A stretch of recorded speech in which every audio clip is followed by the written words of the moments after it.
Donc, la première question, Shalom est bien aimé. Voici quelques questions en suspens. OK. Et la première question, bon, je vais lire tel que c'est donné. Première question, j'ai une question sur la repentance. Qu'est-ce que c'est? Donc, qu'est-ce que c'est que la repentance? Et après, la différence entre confession et repentance. La restitution et la repentance. Donc, première question, qu'est-ce que c'est que la repentance? La personne veut savoir la différence entre la confession et la repentance et entre la restitution et la repentance. Amen. Que le nom du Seigneur soit béni.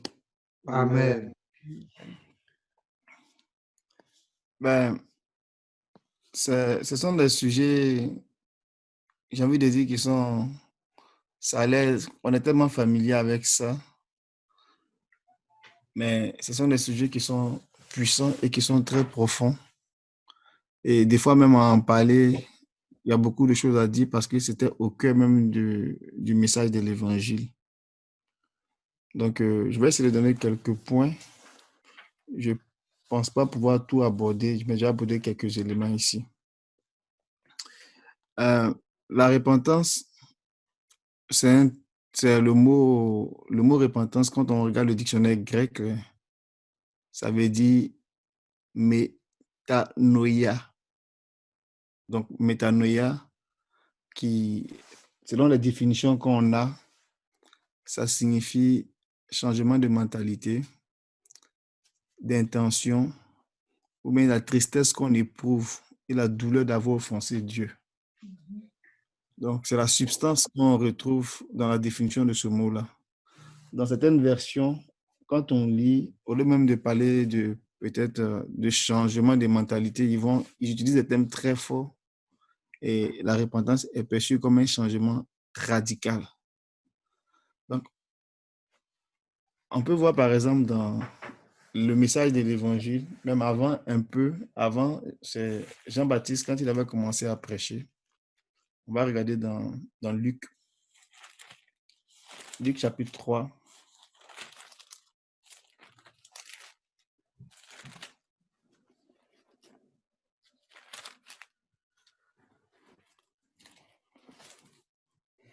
Chapitre 3, on va lire à partir du verset 3 jusqu'au verset 8. Mais lisons le chapitre 3, verset 3 et le verset 8 pour ne pas que ça fasse trop long. Okay. Luc chapitre 3, verset 3. Et il alla dans tout le pays des environs du Jourdain, prêchant le baptême de repentance pour la rémission des péchés. Verset 8. Produisez donc des fruits dignes de la repentance et ne vous mettez pas à dire en vous-même, nous avons Abraham pour père, car je vous déclare que de ces pierres, Dieu peut susciter des enfants à Abraham. Amen. On peut aller dans Matthieu aussi. Matthieu 3. On va lire le verset 6. Et confessant leurs péchés, ils se faisaient baptiser par lui dans le fleuve du Jourdain. Amen. Donc, ici, le verset qu'on vient de lire, ça parle du ministère de Jean-Baptiste. Ça concerne le ministère de Jean-Baptiste. Donc, quand Jean-Baptiste est rentré, a commencé son ministère, la repentance était au cœur de son message. Et quand il parlait de la repentance, la Bible même parle souvent aussi du baptême, le baptême de la repentance. Donc, c'est comme si la repentance n'est pas simplement un acte, j'ai envie de dire, un simple acte où très souvent on peut se dire, j'ai fait quelque chose, je me repens et puis c'est fini. Il y a deux niveaux que je veux qu'on distingue. Comment la repentance s'inscrit dans le plan de rédemption de l'homme? Et quand Dieu vient sauver l'homme là, la repentance est comme un élément qui joue un rôle dans le plan de salut de l'homme. C'est-à-dire que le plan de salut de l'homme, c'est un grand programme. Et ce programme-là, c'est d'aller nous chercher dans le péché, de nous ramener à l'état où il va nous purifier de nos péchés, innocentés, pour maintenant nous configurer à devenir semblable à lui. Ça, c'est un grand programme. Il ne peut pas le faire en une seule action. Donc, ce grand programme-là, il va le décliner en plusieurs actions. Et la repentance et le pardon des péchés vont jouer un rôle dans ce grand plan de rédemption-là.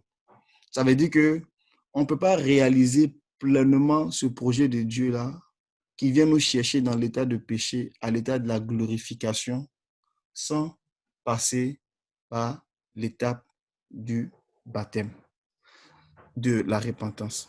Donc, quand Jean-Baptiste est venu, Jean-Baptiste a commencé à préparer le peuple à recevoir le ministère du Seigneur Jésus.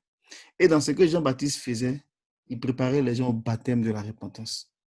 Et son baptême de la repentance qu'il prêchait, cette doctrine-là, c'était d'amener les gens à réaliser qu'ils ont besoin vraiment d'être attristés par rapport à leurs conditions de péché, de changer radicalement leur manière de voir, de considérer les choses de Dieu et de se tourner vers Dieu, de chercher Dieu. Et ceux qui acceptaient ça, ils venaient voir Jean-Baptiste et Jean-Baptiste, il les baptisait. Donc, le baptême que Jean faisait, c'était un baptême de repentance. Donc, quand les gens venaient à Jean-Baptiste, ceux qui voulaient accepter son message, il les faisait passer par les eaux du baptême et ensuite, il les amenait à se tourner vers Dieu. Donc, ceux qui acceptaient ce message de Jean-Baptiste-là, c'est comme s'ils se préparaient à recevoir le message du Seigneur qui allait venir. Donc, c'est une doctrine que Jean-Baptiste avait commencé à mettre en place, à préparer les gens à ça pour comprendre qu'on est arrivé dans une nouvelle ère. Pour rentrer dans le plan de Dieu, là, Dieu va se servir de cette façon de faire-là pour nous amener à tourner nos regards vers lui. Donc, quand le Seigneur est venu, il a commencé aussi à prêcher la repentance, le pardon des péchés. On va aller, par exemple, dans Luc 5, 32.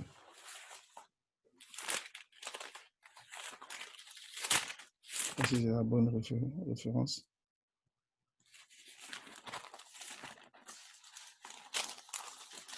Luc 5, 32. Je ne suis pas venu appeler à la repentance des justes, mais des pécheurs. Amen. Donc, le Seigneur vient, il dit qu'il n'est pas venu appeler à la repentance des gens qui sont déjà justes, mais il est venu appeler à la repentance le pécheur. Donc, la repentance, là, ça concerne des gens qui ne connaissent pas Dieu. Dans un premier temps, ce premier niveau de repentance, là, c'est par rapport à la condition de l'homme même. C'est-à-dire l'homme Adam, l'homme de péché. Il a besoin d'être justifié. C'est-à-dire que pour que l'homme soit réconcilié avec Dieu, là, il a besoin d'être justifié, d'être pardonné. Il a besoin d'être nettoyé avant même de pouvoir s'adresser à Dieu. Parce qu'il est on va dire, en conflit. Il y a comme, une discorde entre lui et Dieu. Donc, il a besoin d'être réconcilié avec Dieu. Donc, quand le Seigneur vient, c'est vers ceux-là qui sentent qu'ils ont besoin de Dieu, là. C'est vers eux que le Seigneur d'abord va s'adresser. Donc, il dit qu'il n'est pas venu pour les justes, mais il est venu pour ceux qui vraiment ont soif et qui ont besoin de lui. C'est vers eux qu'il vient. On peut le voir aussi dans Luc 15, verset 7.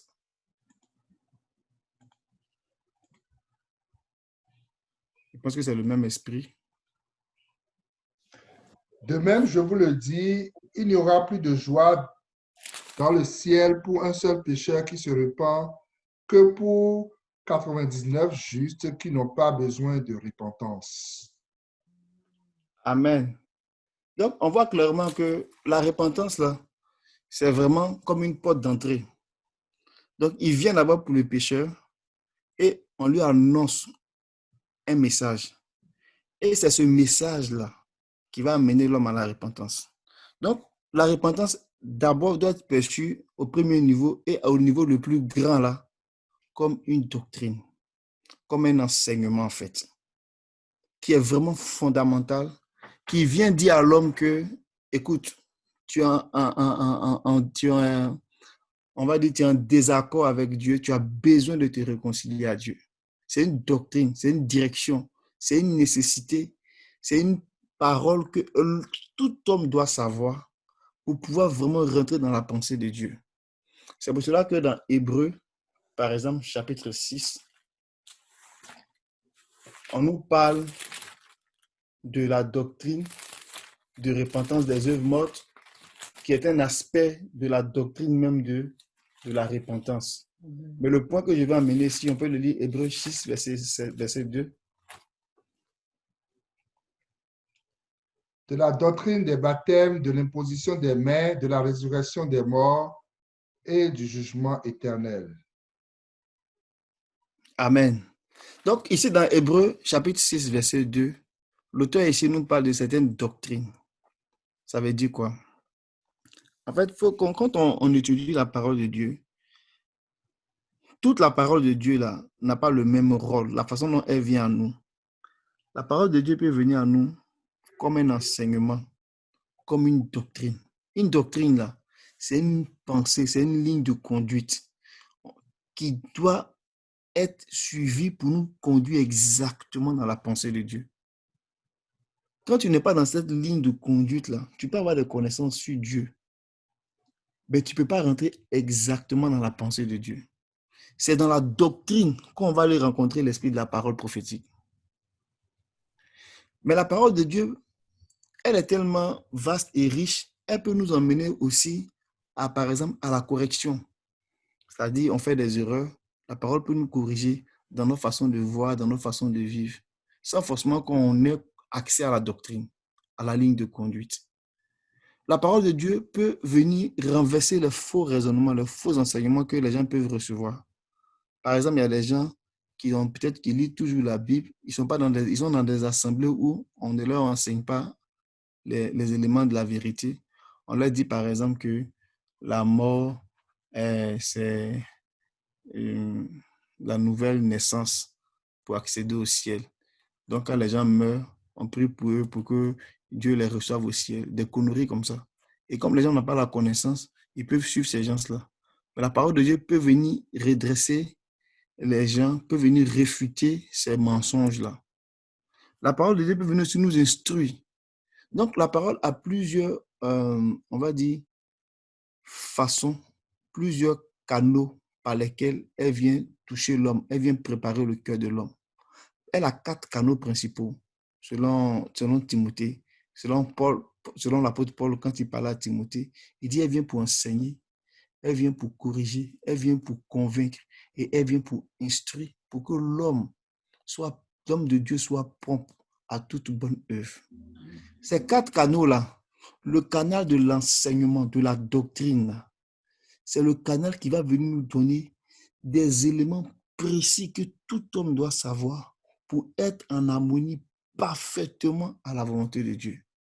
Et dans l'un de ces canaux que je vais appeler enseignement, dans les enseignements, il y a des doctrines spécifiques que le Seigneur est venu apporter, que si tu ne sais pas cette doctrine-là, tu ne peux pas rentrer dans le processus du plan de la rédemption. Et la doctrine de la repentance, lorsqu'elle n'est pas enseignée à un homme, il n'a qu'à être bon, il n'a qu'à être gentil, il n'a qu'à être intelligent, il n'a qu'à faire de bonnes œuvres. S'il n'a jamais rencontré la doctrine de la repentance dans sa vie, il ne pourra jamais emprunter le chemin de la rédemption que Dieu a prévu pour l'homme. Je ne sais pas si vous me suivez très bien. Donc, la repentance, là, c'est plus que juste un concept, c'est une doctrine, c'est une ligne même qu'on doit savoir, que tout homme doit savoir. On va lire par exemple Actes 26, verset 20.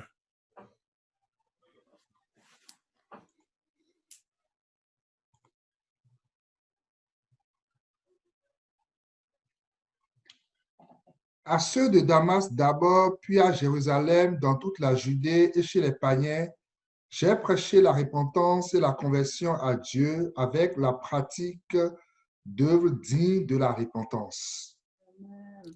Amen. Donc, c'était ça l'objet du message. Donc, l'apôtre Paul dit que quand on lit d'abord, on lit bien ce verset-là. Il a prêché aux païens cette doctrine, cet enseignement-là, qui fait quoi? D'après ce verset-là, il a enseigné la repentance, la conversion et la pratique d'œuvres dignes de la repentance. Ça veut dire quoi? Tu viens dire à l'homme, premièrement, change radicalement de façon de faire. Change radicalement et tourne-toi vers Dieu. Reconnais que ce que tu as fait est mal. Et quand la personne reconnaît, quand la personne est triste de ce qu'elle a fait, et quand la personne veut s'engager avec Dieu, c'est comme si elle est en train de suivre une voie qui mène à la mort. Elle s'arrête, elle fait demi-tour et elle va carrément dans l'autre sens. C'est un changement radical. Mais au point du changement radical, là, c'est l'intention, c'est le cœur qui est en train de parler. C'est le cœur qui embrasse cet enseignement-là. C'est le cœur qui s'ouvre à Dieu. Mais ça ne fait que commencer. Et ce qu'on a lu dans Matthieu, chapitre 3, verset 6, on voit que c'est quand quelqu'un réalise ce changement-là qu'il va maintenant vers le pardon, à la porte du pardon des péchés lui accordé. Si un homme ne s'arrête pas, un homme qui est pécheur ne s'arrête pas à un moment donné, et puis il ne réalise pas qu'il a besoin d'avoir ce regret parce qu'il a offensé Dieu et qu'il ne reconnaît pas sa condition de pécheur, Dieu ne peut rien faire pour lui. Il faut d'abord reconnaître ça, se tourner vers Dieu pour que tu aies d'abord accès au pardon des péchés. Le pardon des péchés va nous donner accès à notre justification. Ça veut dire que quand Dieu va nous accorder le pardon du péché, ça va nous donner d'être innocentés. Ça veut dire que Dieu va déchirer l'acte qui nous condamnait. Donc, on devient à ses yeux innocent, on n'est plus coupable de quelque chose. Et c'est à partir de cet instant-là qu'il va commencer à nous faire marcher dans la nouvelle façon de vivre avec lui. Mais quand tu fais ça, c'est pour qu'on mette le compteur à zéro, pour venir maintenant produire des caractères, des fruits qui sont dignes de repentance. Donc, quelqu'un ne peut pas avoir un cœur qui dit qu'il est repenti, et puis il n'a pas comment dirais-je, il n'a aucun souci de pratiquer les fruits de la repentance. Amen. Je vais lire une autre version dans Acte 26, verset 20, du Semeur. Je ne sais pas si tu as ça, mon frère. Acte 26, oui.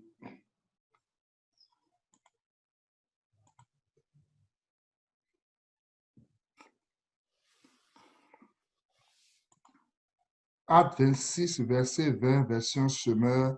Mais je me suis adressé d'abord aux habitants de Damas et à ceux de Jérusalem, puis à ceux de toute la Judée et enfin aux païens, et je leur ai annoncé qu'ils devaient changer, se convertir à Dieu et traduire ce changement par des actes. Amen. C'est ça que Jean-Baptiste a appelé dans Luc 3. Il dit, regardez, on garde ça dans l'esprit et puis on retourne dans Luc 3 au verset 7 à 8. Il y a des gens qui sont venus, ils pensaient que c'était à la mode. Donc tout le monde voulait se faire baptiser. Donc il y a des gens qui avaient peut-être le carnet de baptême. Je caricature, vous me comprenez, non? Amen. Ils venaient se faire baptiser et puis pour eux c'est fini, ils font le show, ils se font baptiser, ils font de la musique, ils dansent au son de musique païennes qui n'ont rien à voir avec les choses de Dieu. Vous voyez, c'était devenu comme une tradition pour certains. Mais qu'est-ce que Jean-Baptiste va dire? Verset 7 à 8. Il disait donc à ceux qui venaient en foule pour être baptisés par lui, race de vipères, qui vous a appris à fuir la colère à venir. Produisez donc des fruits dignes de la repentance et ne vous mettez pas à dire en vous-même, nous avons Abraham pour père, car je vous déclare que de ces pierres, Dieu peut susciter des enfants à Abraham. Amen. C'est très clair. Quand on considère le verset 3 plus loin, on dit que il prêchait, il proclamait le quoi? Un baptême de changement radical. Donc, il proclamait un baptême de repentance et qui donnait accès à quoi? Au pardon des péchés. Donc, les gens venaient, quand ils entendaient le message de Jean-Baptiste, ils venaient se faire baptiser d'eau et ça leur donnait accès à Dieu pour le pardon de leurs péchés. Au verset 8, il va venir dire, il ne s'agit pas simplement de dire que je me suis fait baptiser d'eau et puis c'est fini. Ce qu'on attend de vous, c'est de produire des fruits, des actes qui sont dignes de ce baptême-là, de cet engagement de bonne conscience-là que vous avez fait là, de produire des fruits par rapport à ça. Donc, ce que je vais dire, et je vais résumer sur ce point-là, c'est que le baptême et la repentance, c'est une doctrine. C'est une doctrine, c'est une ligne de pensée du Seigneur. C'est une parole qui appartient, j'ai envie de dire, à des enseignements précis qui vont jouer un rôle très important dans le travail de la rédemption. Donc, ce n'est pas des mots qui sont à la mode. Si quelqu'un n'est pas rentré dans l'enseignement ou bien qui n'a pas été connecté avec la parole de la vraie repentance qui amène l'homme à se réconcilier d'abord avec Dieu, c'est-à-dire à un moment donné là, de ta vie, tu fais tu réalises que tu as besoin du Seigneur. Tu fais un changement radical s'opère dans ton cœur. Ça, c'est la première chose. Et la deuxième chose, ce changement-là, ça te prédispose maintenant à aller vers Dieu.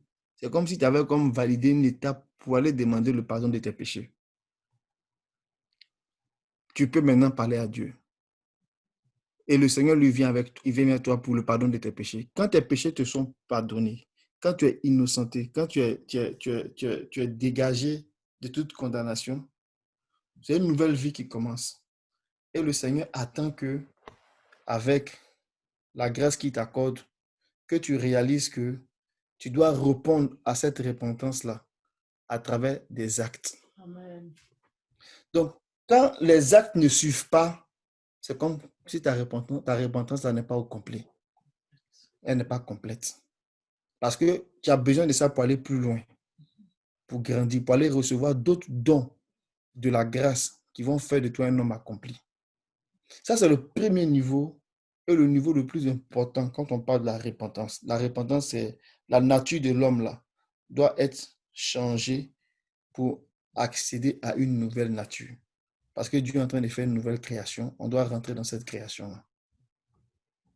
Le deuxième niveau de repentance, c'est que tu es maintenant, je vais dire que tu es sur ce chemin-là.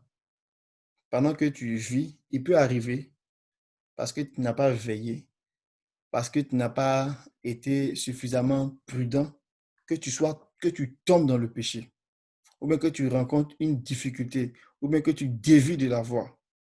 Mais qu'en même temps, tu reconnais ta faute, tu demandes pardon, et que le Seigneur à nouveau te restaure, et qu'il continue la marche avec toi. On peut lire par exemple dans Jean. 1 Jean plutôt.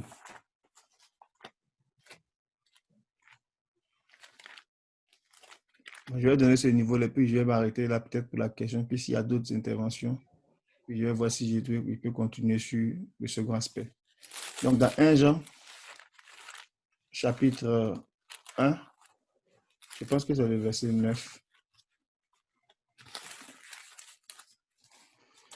Si nous confessons nos péchés, il est fidèle et juste pour nous les pardonner et pour nous purifier de toute iniquité. Amen. Donc, si nous confessons nos péchés, le Seigneur est fidèle, le Seigneur nous les pardonne, le Seigneur nous restaure. Si on est tombé, il nous prend, il nous relève et puis nous dit, si on reconnaît que vraiment ce qu'on a fait, on a fait du mal à ses yeux et qu'on veut vraiment le pardon, on veut vraiment renouer, le Seigneur prend, il nous nettoie, il nous fortifie et puis il nous remet sur la route et puis on continue le chemin. C'est un processus, c'est un travail. C'est pour cela que quand on commence à rentrer, on commence à suivre le Seigneur, quand on rencontre ces gens de difficultés, là, on rencontre ces gens de situations où il peut arriver des péchés parce qu'on n'a pas veillé. La Bible dit que si on ne prie pas, le Seigneur dit veiller afin de ne pas tomber en tentation. Si tu ne veilles pas, tu peux être conduit par la chair et puis tu vas finir par pécher. Mais quand tu pêches, il faut que tu saches que le sang du Seigneur, là, il est encore valable pour te purifier et pour te remettre sur les rails. C'est pour cela que Jacques 5, verset 16 va dire que il ne parle pas des païens, il parle des chrétiens. Et après, on va lire Proverbe. Jacques 5, verset 16. Confessez donc vos péchés les uns aux autres et priez les uns pour les autres afin que vous soyez guéris. La prière fervente du juste a une grande efficace. Amen. Donc ici, Jacques donne un conseil. Ce n'est pas des païens qui parlent, il parle des chrétiens. Il peut arriver que quelqu'un soit en difficulté, mais rencontre une difficulté quelconque avec le péché. Il faut qu'il soit suffisamment fort pour l'avouer, pour le confesser. On n'est pas en train de dire que on fait comme dans certains endroits où chaque samedi soir, les gens vont confesser les péchés de la semaine. Ça n'a rien à voir avec ça. C'est que il faut avoir la capacité de reconnaître et puis d'avouer ses fautes. Parce qu'on est sur le chemin de la justice. Si on ne le fait pas et qu'on le cache, ça va créer d'autres problèmes. Dans Proverbe 28, c'est pour cela que c'est notre responsabilité de veiller les uns sur les autres.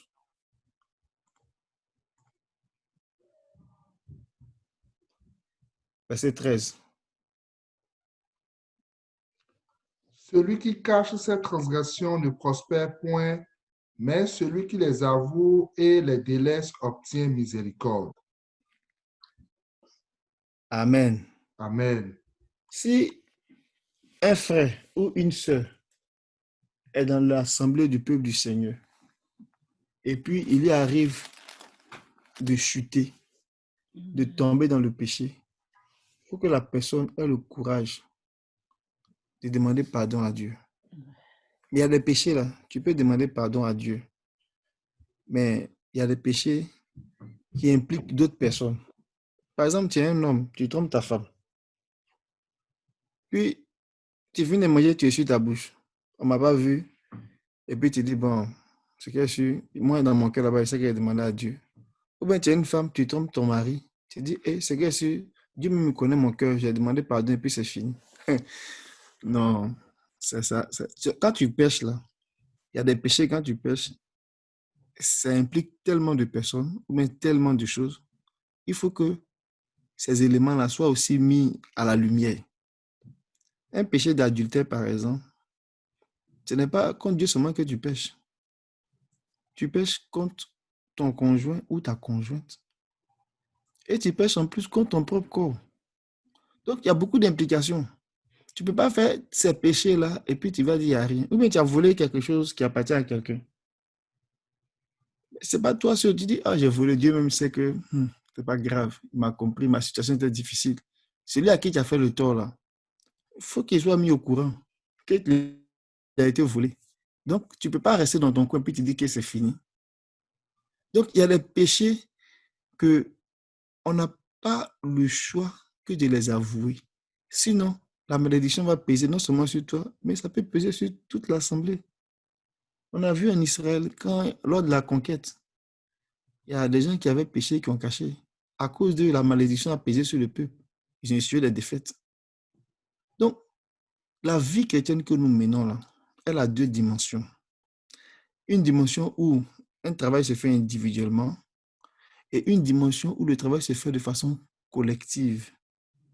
Donc, tu n'as pas le choix que de régler d'abord sur toi-même avec Dieu, et puis les personnes qui sont impliquées, d'arriver à avouer pour que la malédiction soit ôtée du milieu du peuple, et ôtée même de ta vie aussi, et ôtée de ta maison. C'est vraiment très important. C'est pour cela que le verset qu'on a lu dans Proverbe là, je vais le dire puis je vais m'arrêter là. Il dit, qui cache ses fautes ne prospérera pas. Qui les avoue et les délaisse obtient miséricorde. Alléluia. Heureux l'homme qui a constamment la crainte de faire du mal, mais celui qui s'obstine tombera dans le malheur. Que le Seigneur nous aide. La vraie repentance là, c'est la repentance qui amène l'homme à se réconcilier avec Dieu. Ça, c'est le premier niveau très, très important qui fait qu'on change de statut vis-à-vis de Dieu. Et le deuxième niveau, c'est que s'il arrive de tomber dans ce chemin-là, de venir au Seigneur, de demander pardon. Et s'il arrive qu'on a fait des choses qui impliquent d'autres personnes et qui sont suffisamment graves, d'avoir le courage d'approcher ses frères, des gens qui, pas des gens qui vont venir t'exposer ou qui vont venir encore t'enfoncer, mais des gens qui peuvent t'aider pour que tu puisses décharger ton fardeau. Et ça va vraiment t'aider. Je vais m'arrêter sur cet exemple-là. Il y a des gens qui ont contracté des alliances, ou bien qui ont fait des mariages, ou bien qui ont fait des affaires bizarres dans le monde. Personne ne sait. Et puis, ils ont des blocages, ils ont des problèmes. Mais eux seuls, ils sont là et puis ils luttent avec eux. Mais tant que les choses ne sont pas claires, là, il y a des choses qui vont te faire tourner en rond pendant 38 ans. Et puis, tu as dit non, comme il n'y a pas là, Dieu, il sait. Mais il y a des choses que tu as besoin de dire pour que la malédiction soit brisée, pour que les éléments qui t'empêchent d'avancer soient brisés, pour que tu obtiennes miséricorde et que vraiment tes progrès soient évidents. Je vais m'arrêter là pour ce que je peux dire pour l'instant en ce qui concerne la repentance. Que le Seigneur soit béni. Amen. Vraiment que j'ai de Amen. bénissons. Sois béni. Amen. Est-ce qu'il y a d'autres interventions? Amen. Amen. Amen. Je remercie vraiment le Seigneur pour ce que le frère Alain a apporté comme élément de contribution et particulièrement pour le dernier bout de ce que le frère Alain disait au sujet de certains péchés qui nécessitent que celui qui a commis ce genre de péché-là vraiment ne se contente pas seulement de dire Seigneur, pardonne-moi et puis s'arrête là, mais que la démarche supplémentaire d'aller vers l'autre personne qui a été offensée vraiment se fasse pour que la repentance soit complète. Parce que beaucoup de personnes vont peut-être venir devant le Seigneur pour se repentir et tout, mais l'autre démarche là, d'aller vers l'autre personne qui est impliquée et qui subit la peine de cette faute-là, peut-être difficile. Difficile parce qu'on voit les conséquences, on voit les impacts, surtout quand on prend l'exemple d'un péché d'adultère comme ça, de se dire qu'en avouant, peut-être que la personne, l'autre conjoint va partir et la famille va s'éclater.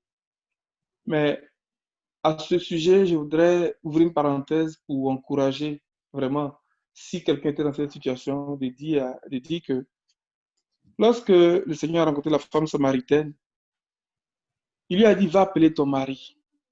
Elle a dit, je n'ai pas de mari. Il lui a dit là-dessus, tu as fait bien, tu as dit la vérité. Parce que tu as eu 5 maris et celui que tu as n'est pas ton mari.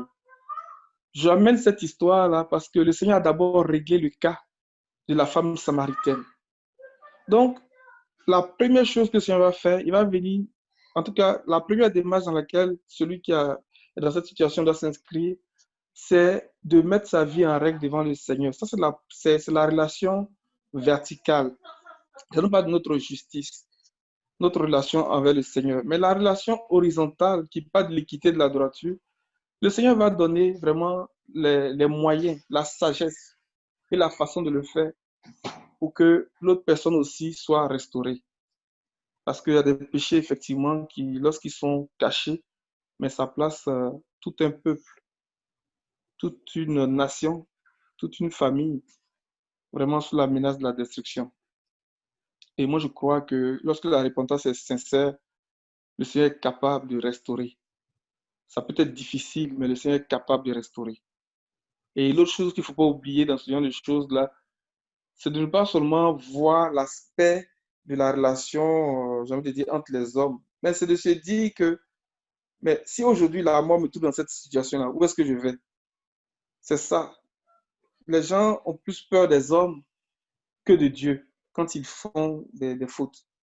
La peur de perdre son mariage, ou bien de perdre un emploi parce qu'il a volé l'argent dans l'entreprise et tout, que d'avoir la crainte de Dieu, parce que c'est la crainte de Dieu qui nous donne la vie. C'est très important. Et ce que je veux dire aussi, pour apporter des éléments de réponse à la question de la repentance, c'est en m'appuyant sur le passage de Luc 7, verset 29, verset 30. Dans ces deux versets-là, ce que je veux faire ressortir, c'est de dire que la repentance est la porte d'entrée que le Seigneur met devant nous pour rentrer dans son plan de rédemption, dans son plan de salut pour l'humanité. Et le plan de salut de Dieu pour l'humanité se situe à deux niveaux de ma compréhension. Il y a d'abord la première rédemption qui est la rémission de nos péchés, mais qui est aussi appelée l'adoption. Et l'autre niveau dans le plan de salut de Dieu, c'est la dernière rédemption qui est la libération totale de notre corps. Et je précise pour dire dernière rédemption, je ne dis pas deuxième rédemption, je dis bien dernière rédemption. Il y a deux rédemptions, la première et la dernière. Et ces deux rédemptions, ou bien ces deux axes qui viennent, j'ai envie de dire, boucler le plan de salut de Dieu pour nous, on peut les situer au niveau du parvis et au niveau du lieu saint. Il y a une repentance que nous expérimentons au niveau du parvis, déjà à l'autel des holocaustes, mais aussi une repentance que le Seigneur nous invite vraiment à expérimenter lorsque nous sommes dans le lieu saint.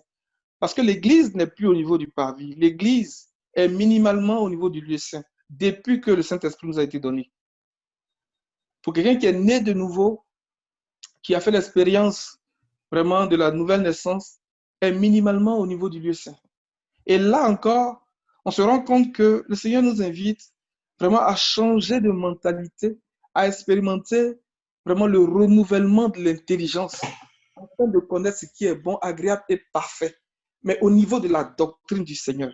C'est pour ça que lorsqu'il écrit, il dit à Jean d'écrire aux sept églises d'Asie, particulièrement à 5 de ces églises-là, excepté l'église de Smyrne et l'église de Philadelphie, quand il leur fait des reproches, il dit répands-toi, répands-toi, répands-toi, mais par rapport à la doctrine. Et ce texte-là, vraiment, est très important à considérer pour comprendre la dernière rédemption. Parce que ce n'est pas la doctrine que le Seigneur, j'ai envie de dire, va nous permettre de rentrer vraiment dans ce corps de gloire-là. Parce que ce n'est pas la doctrine qui vient nous marquer et puis vient écrire sur nous. Alléluia. C'est très important. Alors, on va lire le passage de Luc 7, verset 29, verset 30, pour établir vraiment ce premier point. Luc 7, combien? Verset 29 et le verset 30. Regardez bien, il y a deux choses qui sont un peu comme en opposition ici, mais qui traduisent la même chose. Luc 7, verset 29 à 30. Mhm. Et tout le peuple qui l'a entendu, et même les publicains, ont justifié Dieu en se faisant baptiser du baptême de Jean. Mais les pharisiens et les docteurs de la loi, en ne se faisant pas baptiser par lui, ont rendu nul à leur égard le dessein de Dieu. Alléluia. Je reprends la version seconde 21. Il dit, tout le peuple qui l'a entendu et même les collecteurs d'impôts ont reconnu la justice de Dieu en se faisant baptiser du baptême de Jean. Mais les pharisiens et les professeurs de la loi, en ne se faisant pas baptiser par lui, ont rejeté le plan de Dieu pour eux. Donc, le plan de Dieu, là, c'est le plan de j'ai envie de dire, c'est la justice dans laquelle le Seigneur est en train de nous conduire jusqu'à son accomplissement. Donc, ceux qui ont reconnu qui ont reconnu quoi? Qui ont reconnu la doctrine des gens qui ont accepté de se faire baptiser parce qu'il parle de Jean. Tout le peuple qui l'a entendu, il parle de Jean-Baptiste, donc avec la doctrine de la repentance. Ils ont reconnu la justice de Dieu, ils ont reconnu le plan de Dieu pour eux. Mais ceux qui n'ont pas accepté et qui ont refusé de l'écouter, qui l'ont traité comme ils voulaient, ils ont rejeté le plan de Dieu pour eux, le plan de la rédemption. Alors, d'où est-ce que Jean-Baptiste, il tient ça? Parce que l'apôtre Pierre va nous dire que ce que Noé a vécu, là, c'était le baptême. Mais quand on regarde encore, on comprend aussi que depuis Genèse chapitre 1, le deuxième jour, lorsque le Seigneur a dit qu'il allait séparer les eaux qui sont au-dessus des eaux qui sont en dessous, il parlait de l'époque de Noé et il parlait de l'époque de Moïse aussi. Et ça, là, l'apôtre Paul nous dit dans 1 Corinthiens 10 que c'est le baptême, c'est une figure du baptême aussi. Et Pierre vient reprendre ça pour nous dire que c'est une figure du baptême. Mais quand on regarde ce qui se passe au temps de Noé, c'était une séparation des eaux qui sont en dessous, des eaux qui sont au-dessus. Et pour Moïse, c'était une séparation aussi. Mais quelle séparation? On voit qu'il y a deux mondes, ou bien il y a deux entités en présence. Il y a des gens qui ne connaissent pas Dieu, qui vivent selon le monde, qui vivent selon vraiment la vie aujourd'hui, là sur terre. Et puis il y a des gens qui sont attachés aux choses d'en haut. Et dans le cas de Noé, ils sont rentrés dans l'arche. Et ceux qui sont pas rentrés dans l'arche ont péri par les eaux du déluge. Quand on vient dans le cas de Moïse, on voit qu'ils sont des Égyptiens. Mais les Égyptiens, ça nous parle du monde. Mais encore, ça nous parle vraiment de la vie de péché. Parce que la Bible dit que si on se soumet à quelqu'un comme esclave pour lui obéir, nous sommes esclaves de cette personne et cette personne est notre dominateur ou bien notre maître. Et par l'esprit de la prophétie, nous comprenons que la situation d'Israël en Égypte, c'était une situation de domination par le péché. Ils arrivent aux eaux de la mer Rouge. Le Seigneur fait cette séparation pour permettre à Israël de traverser et il engloutit vraiment les Égyptiens. Donc, il y a une séparation vraiment radicale pour que la parole de Dieu qui dit que ces Égyptiens que vous voyez là, vous ne les verrez plus. Il faut qu'on se sépare. Il faut que la repentance vienne marquer la séparation d'avec le monde à tous les niveaux, à tous les aspects. À tous les aspects. Que l'enfant de Dieu qui expérimente la nouvelle naissance ne soit soumis à aucune forme d'esclavage, à aucune forme de domination, n'ait aucun lien avec tout ce qui est de la terre, n'ait aucun lien avec les eaux qui sont en dessous. Parce que les eaux qui sont en dessous, ça apporte la mort, il n'y a pas de vie dedans. Et le Seigneur veut nous élever, il veut nous élever dans la dimension de l'esprit. Et il fait ce travail de séparation-là. Et c'est ce que Jean-Baptiste a vu. Et puis il vient et il commence à enseigner Israël. Et les gens viennent lui dire, mais par quelle autorité tu fais ça? Qui t'a donné le droit de baptiser? Mais c'est parce qu'il n'avait pas compris. Jean-Baptiste allait chercher le Seigneur et le Seigneur lui a fait comprendre l'importance du baptême, en ce sens que c'était comme la porte pour rentrer dans le plan de salut de Dieu pour l'humanité, le plan de la rédemption. Et lorsque on applique ces choses au niveau du parvis, la Bible nous dit que l'autel des holocaustes nous parle de la repentance et la cuve des reins nous parle de la conversion. C'est pour ça que l'apôtre Pierre, lorsqu'ils ont reçu le Saint-Esprit, il va dire dans Acte 3, il va dire, repentez-vous et convertissez-vous. Lorsqu'on prend ça et puis on revient dans 2 Corinthiens 3, l'apôtre Paul dit que lorsque les cœurs se convertissent vers le Seigneur, le voile est ôté. Donc la conversion, c'est vraiment le cœur qui se tourne d'une manière résolue vers le Seigneur. Amen. Et à la fin des holocaustes, c'est là où on expérimente la Pâque. C'est là où on se donne entièrement à Dieu. On dit, Seigneur, me voici. On s'abandonne totalement au Seigneur. Et la Pâque, en elle-même, c'est une fête en trois qui parle aussi de la fête des pains sans levain et de la fête des prémices. La fête des prémices, c'est là où on voit les premiers fruits. Le gars était un bagarreur, il était un pécheur. Mais là, on commence à voir un changement au point qu'on dit, mais est-ce que c'est bien lui, l'aveugle qui se tenait ici?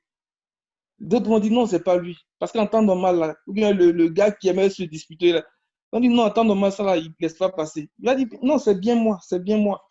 Il a changé, on voit les premiers fruits. Amen. Amen. Et ce n'est pas fini.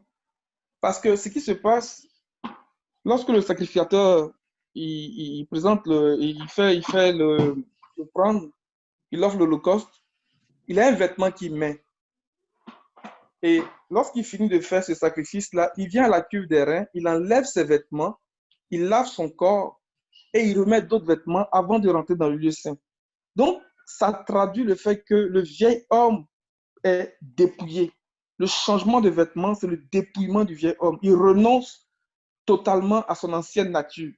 Il meurt en lui-même et il expérimente la nouvelle naissance. Il met un nouveau vêtement. Et c'est en ce moment-là, pour un enfant de Dieu qui est vraiment sincère, il expérimente vraiment le baptême de l'Esprit. Parce que tous ceux qui sont dans le lieu saint, c'est les gens qui ont expérimenté le baptême de l'Esprit.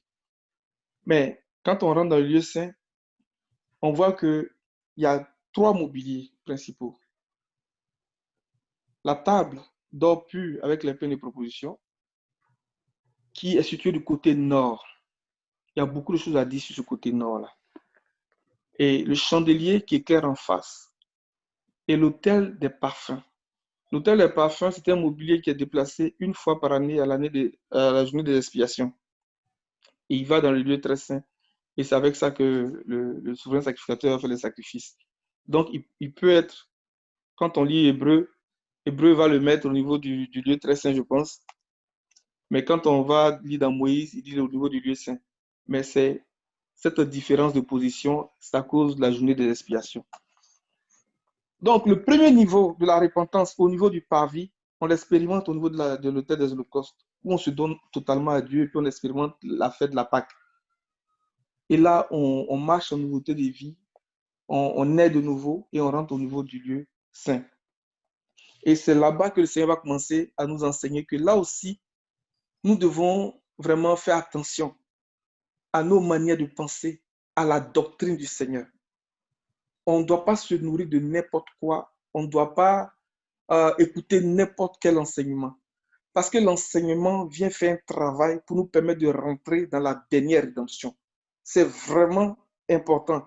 C'est vraiment important. Donc, quand il commence à écrire à l'église d'Éphèse, il va leur faire des reproches. Il va dire, répands-toi. À Pergame, il va faire des reproches. Il va dire, répands-toi. À Thyatire, il va faire des reproches. Il va dire, répands-toi. À Sardes, pareillement. Et puis, à Laodicée. Parce que à la fin des âges, il y a 2 caractères qui doivent être pleinement révélés et bien manifestés. La nature de Christ et puis la nature de quelqu'un d'autre que je ne veux pas dire. Mais ce travail-là, ou bien j'ai envie de dire, cet aboutissement des choses, de cette nature-là, se fait depuis ce que le Seigneur commence à enseigner à l'église de Philadelphie, l'enseignement, la doctrine. C'est pour ça que l'apôtre Paul, quand il parle dans 2 Corinthiens 3, il va dire que nous bénissons le Seigneur parce qu'il nous a rendus capables d'être serviteurs d'une nouvelle alliance, l'alliance de l'Esprit.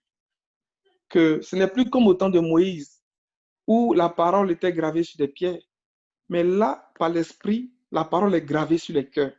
Et il dit que cette parole est gravée lettre par lettre, et la gloire apparaît. On va lire ça encore dans 2 Corinthiens 3, verset 7, dans la version française courant.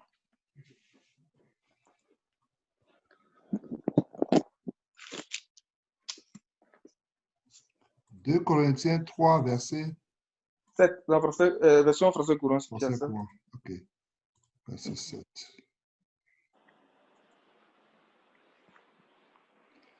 La loi a été gravée lettre par lettre sur des tablettes de pierre et la gloire de Dieu a resplendi à ce moment-là. La gloire de Dieu, vas-y.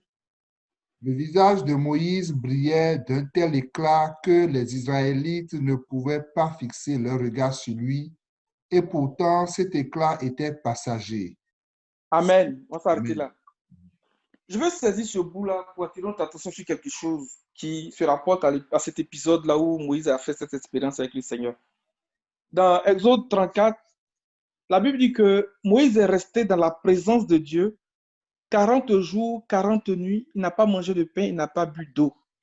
Et le Seigneur lui a dit, écris ces paroles-là, parce que c'est sur la base de ces paroles que je fais alliance avec toi et avec Israël. Et lorsque Moïse est redescendu, lui-même, il ne savait même pas que la peau de son visage rayonnait. Mais la Bible dit que parce qu'il avait parlé avec l'Éternel.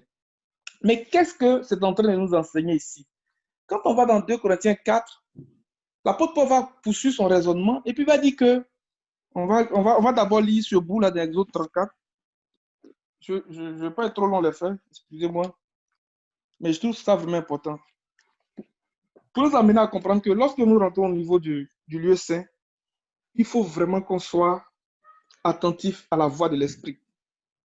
Que la parole prophétique soit abondante dans nos vies. Parce que c'est avec la parole prophétique que le Seigneur va faire ce travail-là. C'est vraiment avec la parole prophétique. Exode 34, à partir du verset 27. Je vais lire rapidement. L'Éternel dit à Moïse, écris ces paroles, car c'est sur cette base que je conclus une alliance avec toi et avec Israël. Moïse resta là avec l'Éternel 40 jours, 40 nuits. Il ne mangea pas de pain et ne but pas d'eau. Et l'Éternel écrivit sur les tables les paroles de l'alliance, les 10 paroles. Moïse descendit du mont Sinaï, les 2 tables du témoignage à la main. Il ne savait pas que la peau de son visage rayonnait parce qu'il avait parlé avec l'Éternel. Aaron et tous les Israélites regardaient Moïse et virent que la peau de son visage rayonnait. Ils eurent alors peur de s'approcher de lui. Moïse les appela, Aaron et tous les chefs de l'assemblée vinrent vers lui et il leur parla. Après cela, tous les Israélites s'approchèrent et il leur donna tous les ordres qu'il avait reçus de l'Éternel sur le mont Sinaï. Lorsque Moïse eut fini de leur parler, il mit un voile sur son visage. Quand on regarde l'aspect de son visage qui rayonnait, on vient maintenant dans 2 Corinthiens 4, le verset 6. C'est pour ça que vraiment je vais insister sur ça, sur cet aspect de la doctrine. Comment la loi a été gravée lettre par lettre et puis tout d'un coup la gloire a resplendi. 2 Corinthiens 4. Il est en train de nous expliquer ça. Du verset 1 au verset 6. C'est pourquoi, ayant ce ministère, selon la miséricorde qui nous a été faite, nous ne perdons pas courage. Nous rejetons les choses honteuses qui se font en secret. Nous n'avons point une conduite astucieuse et nous n'altérons point la parole de Dieu. Mais en publiant la vérité, nous nous recommandons à toute conscience d'homme devant Dieu. Si notre évangile est encore voilé, il est voilé pour ceux qui périssent, pour les incrédules dont le Dieu de ce siècle a aveuglé l'intelligence, afin qu'ils ne visent pas briller la splendeur de l'évangile de la gloire de Christ, qui est l'image de Dieu. Nous ne nous prêchons pas nous-mêmes, c'est Jésus-Christ le Seigneur que nous prêchons, et nous nous disons vos serviteurs à cause de Jésus. Verset 6. Car Dieu qui a dit, la lumière brillera du sein des ténèbres, a fait briller la lumière dans nos cœurs pour faire resplendir la connaissance de la gloire de Dieu sur la face de Christ. Amen. Pour faire resplendir la connaissance de la gloire de Dieu sur la face de Christ. Mais quand on regarde Moïse, qu'est-ce qui s'est passé pour que la lumière rayonne son visage? Le Seigneur est en train de faire un travail dans notre âme, il est en train d'écrire sa loi. Il dit que je vais mettre l'alliance que je vais faire avec vous là. Je vais mettre ma loi dans votre esprit, mais je vais les écrire dans votre cœur. Le cœur, là, c'est notre âme. Donc, la loi de l'Éternel qui est dans notre esprit va dicter, ou bien va enseigner à notre âme ce qu'il faut faire, va soumettre notre âme totalement. Et cette lumière-là, elle est en nous comme un trésor. Cette parole est en nous comme une lumière. Mais à mesure que le travail se fait, mais il y a un changement aussi qui est en train de se produire en nous. Mais ce changement-là va gagner tout notre être. Pour Moïse, c'était son visage, mais pour nous, ça va être tout le corps. Est-ce qu'on comprend un peu ce qui se passe ici? Amen. Amen. Amen. Pour Moïse, c'était son visage. Mais ce n'est pas seulement le visage, c'est tout notre corps. Et c'est l'évangile qui fait ce travail-là. C'est le témoignage de Jésus-Christ. Parce que l'évangile, c'est la prédication de Jésus-Christ, c'est le témoignage de Jésus-Christ. Et le Seigneur écrit son témoignage en nous. par le Saint-Esprit. Donc, quand il parle au sein des églises d'Asie, et puis il a dit, vraiment, il parle à Éphèse, il dit ce que j'ai appris chez toi, c'est que tu détestes les œuvres des Nicolaïtes. Mais c'est une doctrine, c'est un enseignement. Il vient parler de Pergame, c'est la même chose. Donc, lorsque nous écoutons un type d'enseignement qui n'est pas conforme à ce que le Seigneur veut pour nous, nous sommes en train d'être transformés à la même image que quelqu'un d'autre. Mais lorsque nous recevons la parole du Seigneur, il est en train de nous transformer à la même image que lui. Quand on regarde 2 Corinthiens 4 qu'on a lu. Et lorsque le Seigneur parle à ces églises, il dit, réponds-toi, réponds-toi. Donc, change, j'ai envie de dire, de mentalité. Expérimente le renouvellement de l'intelligence et le discernement nécessaire pour savoir ce qui est bon, agréable et parfait. Amen. Amen. C'est ce que je voulais présenter un peu pour parler des deux axes qui constituent vraiment, j'ai envie de dire, le plan de salut de Dieu pour nous, la justice de Dieu. Comment le Seigneur va nous prendre depuis la repentance, ou bien depuis la première rédemption, ou bien l'adoption, et nous faire expérimenter la dernière rédemption. Donc, au niveau du parvis, nous expérimentons une repentance en renonçant au monde, en renonçant à tout ce qui triomphait de nous par le passé. Mais lorsque nous venons au lieu saint aussi, il faut que nous faisions attention à la doctrine que nous recevons, à l'enseignement que nous recevons, et à nous attacher vraiment au Seigneur. Que le Seigneur nous bénisse. Amen. Amen. Amen. Est-ce qu'il y a encore des contributions par rapport à la question? Je voulais faire une brève intervention par rapport à la question. On va prendre Amos, le chapitre 4.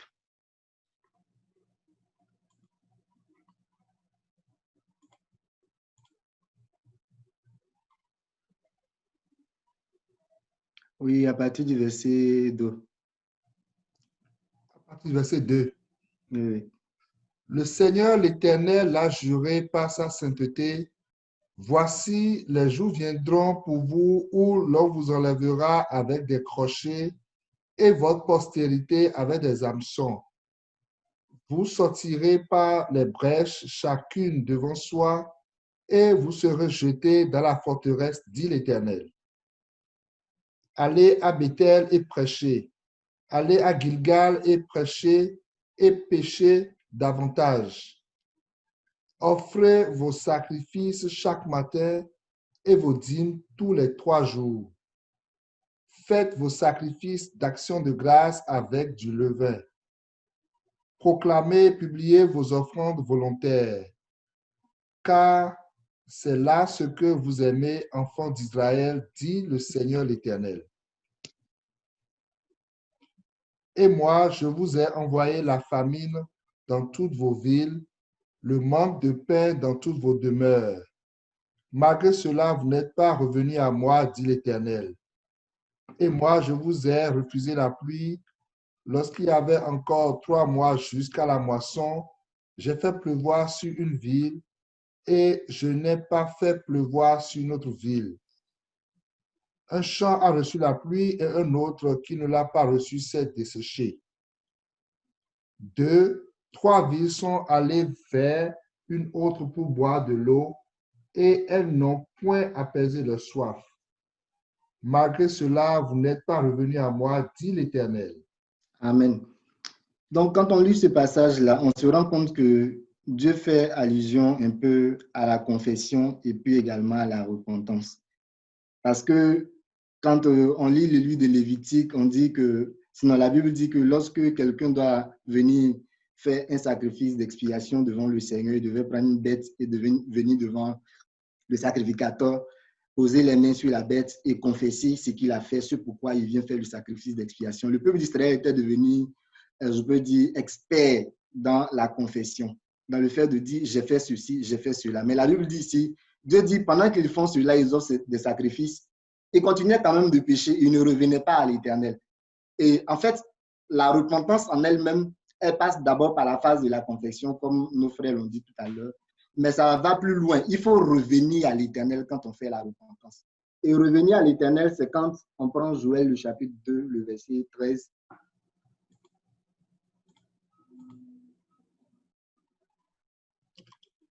Déchirez vos cœurs et non vos vêtements, et revenez à l'Éternel, votre Dieu, car il est compatissant et miséricordieux, lent à la colère et riche en bonté, et il se répand des mots qu'il envoie. Donc, c'est en fait déchirer son cœur, avoir vraiment le mal de ce qu'on a commis. Et cela passe par une conviction certaine que le Saint-Esprit nous donne lorsqu'on reçoit le message de l'Évangile. Lorsqu'on reçoit le message de l'Évangile, on est convaincu qu'on est foncièrement pécheur. Lorsqu'on rentre dans une situation d'iniquité, l'Esprit de Dieu nous convainc de pécher et on a mal. On a mal d'avoir fait quelque chose qui est contre la volonté de l'Éternel. Donc, c'est notre cœur qui nous fait mal. On déchire plutôt nos cœurs que de présenter une face du genre j'ai péché, alors qu'en réalité, dans le cœur, on n'est vraiment pas touché par le mal qu'on a fait contre le Seigneur. Donc, c'est le cœur qui doit être touché et qui doit s'exprimer devant le Seigneur pour dire, Seigneur, je reconnais mon iniquité. Et comme la Bible le déclare, lorsqu'on reconnaît l'iniquité, c'est pour l'abandonner. Et le frère, comment ça s'appelle, allait tout à l'heure à donner un passage dans Proverbe, le chapitre 28, je crois bien, où il est déclaré là-bas que si nous confessons nos péchés, celui qui avoue ses transgressions et les délaisse obtient miséricorde. Mais celui qui les cache ne prospère point. Donc, c'est d'avouer et après de délaisser vraiment ses iniquités. Donc, c'est la différence nette entre la confession et la repentance. La confession, c'est dire, mais ce n'est pas forcément abandonner. Parce qu'on n'a pas l'intention forcément d'abandonner. On a envie de soulager sa conscience. La repentance n'a pas pour objectif de soulager la conscience, c'est de se dépouiller vraiment du vieil homme et de sa nature de péché et d'embrasser en fait la nature de Christ. Ce qui fait que quand quelqu'un passe par la véritable repentance, il est à même d'avoir la haine du mal, d'avoir l'iniquité en horreur et de s'engager dans une nouvelle carrière avec le Seigneur pour marcher dans la sanctification. Quand on prend le livre de Luc, le chapitre 19, le verset 7, bon, on va partir à partir du verset 6 là. Zachée se hâta de descendre et le reçut avec joie. Voyant cela, tous murmuraient et disaient, il est allé loger chez un homme pécheur. Mais Zachée, se tenant devant le Seigneur, lui dit, voici, Seigneur, je donne aux pauvres la moitié de mes biens, et si j'ai fait tort de quelque chose à quelqu'un, je lui rends le quadruple. Jésus lui dit, le salut est entré aujourd'hui dans cette maison parce que celui-ci est aussi un fils d'Abraham. Donc, la continuité de la repentance là, après la confession et la repentance, puisque la repentance inclut vraiment la confession, d'avouer en fait ce qu'on a fait de mal. Après la repentance, comme Christ l'a dit ici, là, lorsque le salut rentre chez toi, parce que tu as reçu la parole de Christ qui te donne la force de te repentir, automatiquement, tu passes à l'étape suivante qui est vraiment de pouvoir remettre, de pouvoir, je veux dire, restituer. Et la restitution commence premièrement par restituer les choses qui appartiennent au diable. En l'occurrence, quand quelqu'un, par exemple, a pris son temps à pratiquer, par exemple, des œuvres de fétichisme ou de sorcellerie, à un moment donné, lorsque tu dis, Seigneur, je prends l'engagement de marcher avec toi, et il y a nécessité de rendre au diable ce qui lui appartient. Parce que tant qu'on n'a pas rendu au diable ce qui lui appartient, il peut y avoir toujours un moyen de pouvoir venir et demeurer dans notre vie. Dans le livre de Matthieu, j'ai oublié un peu la référence. La Bible dit que lorsqu'on chasse un esprit mauvais d'un corps, il va dans les lieux arides. S'il ne trouve pas de place, il revient dans la maison dans laquelle il était parce qu'il y a un lien qui le lie en fait à la personne dans laquelle l'esprit mauvais a été chassé. Et s'il trouve que la maison est vraiment vide et que la maison est balayée, il vient s'installer avec plusieurs démons qui sont plus puissants qu'eux. Donc, pour éviter cet état de fait où Satan aura l'opportunité de venir nous dominer davantage, on est appelé à restituer premièrement ce qui appartient au diable. Et secondo, dans la mesure du possible, je dis bien dans la mesure du possible, on a appelé également à restituer des choses qu'on a prises à des hommes. Si je prends l'exemple de quelqu'un qui a volé de l'argent à quelqu'un et la personne est toujours en vie, tu as la capacité de lui restituer vraiment cet argent-là, Ce que le Seigneur te recommande, c'est sûr que si tu as fait une véritable repentance, le Saint-Esprit te convaincra de le faire. Tu vas aller vers cette personne pour lui restituer les fonds. Et je le dis parce qu'il y a des situations où la repentance, pour ne pas dire la restitution, peut poser problème. Et dans ce sens-là, il faut vraiment demander la sagesse de Dieu, expliquer la situation à des anciens dans la maison du Seigneur qui vont vraiment te guider pour savoir comment est-ce que tu peux procéder à cette restitution-là. Je prends un exemple de quelqu'un qui a tué une personne dans une famille. Tu as tué une personne pendant que tu ne connaissais pas le Seigneur. Tu étais un brigand, tu étais un voleur, vraiment, tu as tué une personne. Tu ne vas pas, en fait, ramener la personne à la vie. Tu ne peux pas ramener cette personne-là dans sa famille. Ça, c'est une chose qui est certaine. Tu ne peux pas la ramener. Mais le Seigneur peut te convaincre d'aller pour soulager, par exemple, les personnes qui ont perdu leur enfant, qui ont perdu leur frère ou leur soeur, d'aller leur dire vraiment, tu t'excuses, tu demandes pardon pour le mal que tu as commis. Mais tu ne vas pas te lever pour aller le faire parce que tu as le risque de perdre toi-même la vie dans ce que tu es en train de faire. Donc, il faut avoir vraiment la sagesse de Dieu et demander à d'autres personnes qui sont membres du corps de Christ, qui sont des anciens, de t'aider dans cette démarche-là parce que c'est Dieu qui te convainc de le faire.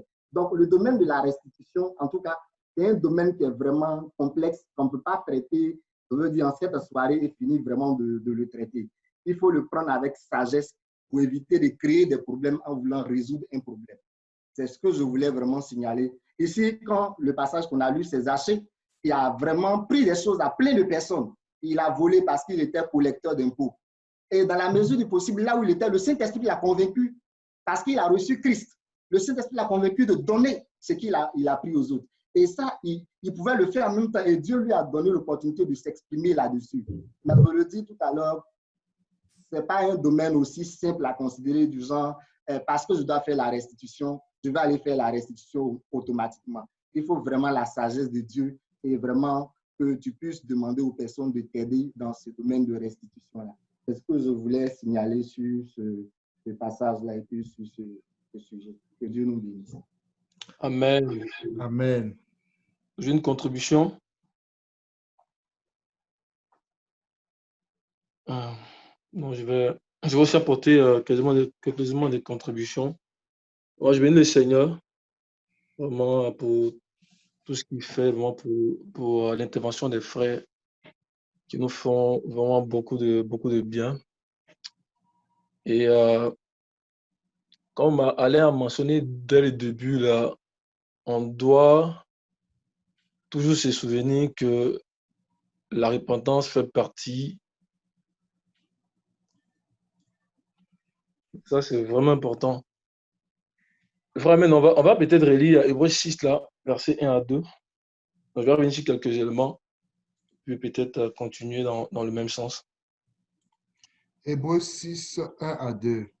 Mhm. C'est pourquoi, laissant les éléments de la parole de Christ, tendant à ce qui est parfait, sans poser de nouveau le fondement du renoncement aux œuvres mortes, de la foi en Dieu, de la doctrine des baptêmes, de l'imposition des mains, de la résurrection des morts et du jugement éternel.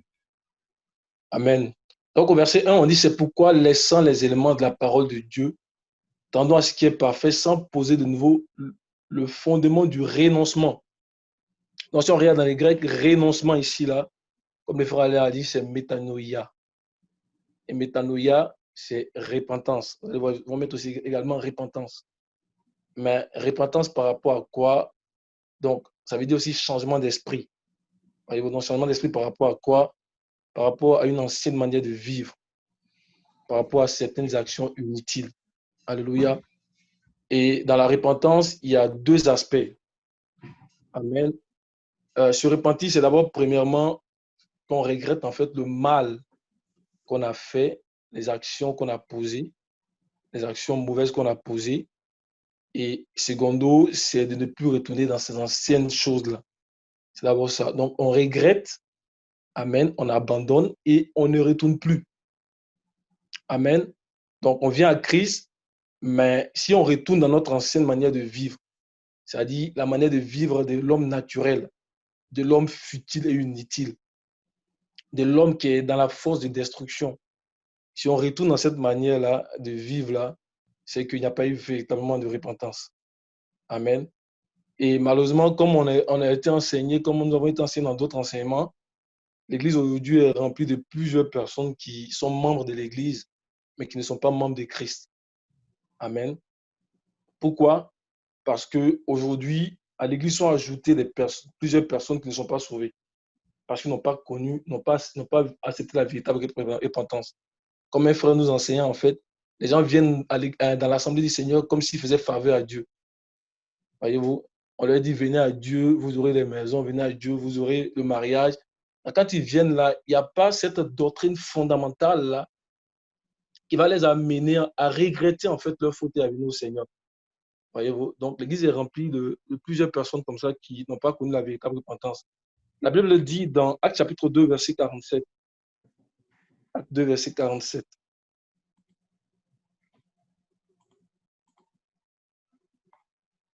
Acte 2, 47. Louant Dieu et trouvant grâce auprès de tout le peuple, et le Seigneur ajoutait chaque jour à l'Église ceux qui étaient sauvés. Amen. On dit le Seigneur ajoutait chaque jour à l'Église ceux qui étaient sauvés. Amen. Et ceux qui étaient sauvés, ce sont ceux qui ont véritablement accepté l'Évangile. Ce sont ceux qui ont décidé de renoncer à leur ancienne manière de vivre. Ce sont ceux qui ont décidé de renoncer à l'homme naturel. Alléluia, à l'homme mauvaise œuvre. Amen. On va lire Éphésiens chapitre 2, verset 1 au verset 10.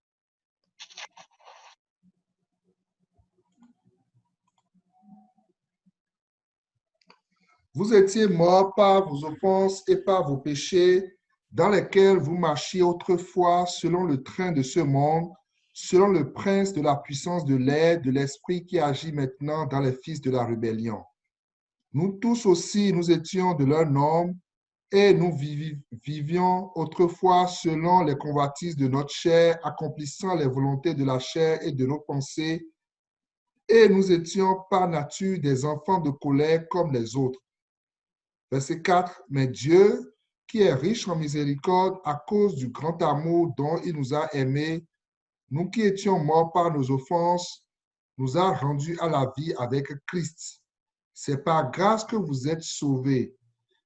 Il nous a ressuscités ensemble et nous a fait asseoir ensemble dans les lieux célestes en Jésus-Christ, afin de montrer dans les siècles à venir l'infinie richesse de sa grâce par sa bonté envers nous en Jésus-Christ. Car c'est par la grâce que vous êtes sauvés par le moyen de la foi. Et cela ne vient pas de vous, c'est le don de Dieu. Amen. On peut s'arrêter ici. Amen. Amen. Et dans d'autres enseignements, l'apôtre Paul va dire, à cause de cela, il faut que nous puissions renoncer aux mauvaises œuvres. Alléluia. Et comment est-ce qu'on reconnaît une personne qui s'est réellement repentie? Et c'est le verset que le frère avait donné. Je voudrais qu'on relise ça encore. Comment est-ce qu'on reconnaît véritablement? Comment est-ce qu'en nous-mêmes, on peut se dire, ah, est-ce que je me suis vraiment repenti? Donc, dans Luc 3, verset 8. Luc 3, verset 8. Produisez donc des fruits dignes de la repentance et ne vous mettez pas à dire en vous-même, nous avons Abraham pour père, car je vous déclare que de ces pierres, Dieu peut susciter des enfants à Abraham. Amen. Donc, Jean-Baptiste disait aux pharisiens qui venaient se faire baptiser de produire des fruits qui sont dignes de la repentance. Alléluia. Quand on parle des fruits qui sont dignes de la repentance, c'est-à-dire des fruits visibles. Amen. Qui viennent attester que réellement nous avons connu la repentance. Par exemple, celui qui mentait, il ne ment plus. Celui qui donc volait ne vole plus. Celui qui pratiquait l'adultère, donc il abandonne l'adultère. Alléluia. C'est lui, alléluia, qui dérobait, ne dérobe plus. Amen. Donc ça, c'est ça les fruits dignes de la repentance. Amen. Donc on change d'état. Alléluia. Parce que la Bible dit que si quelqu'un est en Christ, les choses anciennes sont passées. Donc, mon ancienne vie d'adultère est passée. Alléluia. Mon ancienne vie de mensonge est passée. Mon ancienne vie d'hypocrisie, de calomniateur est passée. Maintenant, je ne calomnie plus. Amen. Donc, je produis des fruits de transformation, des fruits qui sont dignes et qui viennent attester, à prouver, alléluia, que j'ai vraiment abandonné, amen, mon ancienne nature. On va lire ça dans Éphésiens. On va aller dans Éphésiens 2 Corinthiens, 5, 17. Et après, on va lire Éphésiens 5, 8 à 11. 2 Corinthiens 5, verset 17. Si quelqu'un est en Christ, il est une nouvelle créature. Les choses anciennes sont passées. Voici, toutes choses sont devenues nouvelles.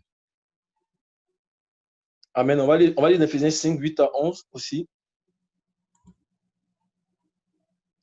Autrefois, vous étiez ténèbres et maintenant vous êtes lumière dans le Seigneur. Marchez comme des enfants de lumière, car le fruit de la lumière consiste en toutes sortes de bonté, de justice et de vérité. Examinez ce qui est agréable au Seigneur et ne prenez point part aux œuvres infructueuses des ténèbres, mais plutôt condamnez-les. Amen. Donc, ça vient comme pour parler de l'autre aspect là, de ne plus retourner. Souvenons-nous que nous sommes sur le roc. Nous marchons dans la nouvelle manière de vivre. Nous sommes vraiment sur le roc qui nous parle en fait de la stabilité par rapport à notre ancienne manière de vivre. Nous étions dans la boue, amen, dans la force de destruction. Nous sommes maintenant sur le roc. Donc, nous devons marcher sur ce roc-là, c'est-à-dire avec une vie de sanctification, avec une vie de lumière. Alléluia. Et le Seigneur veut vraiment une repentance, une véritable repentance qui vient du fond du cœur. Alléluia.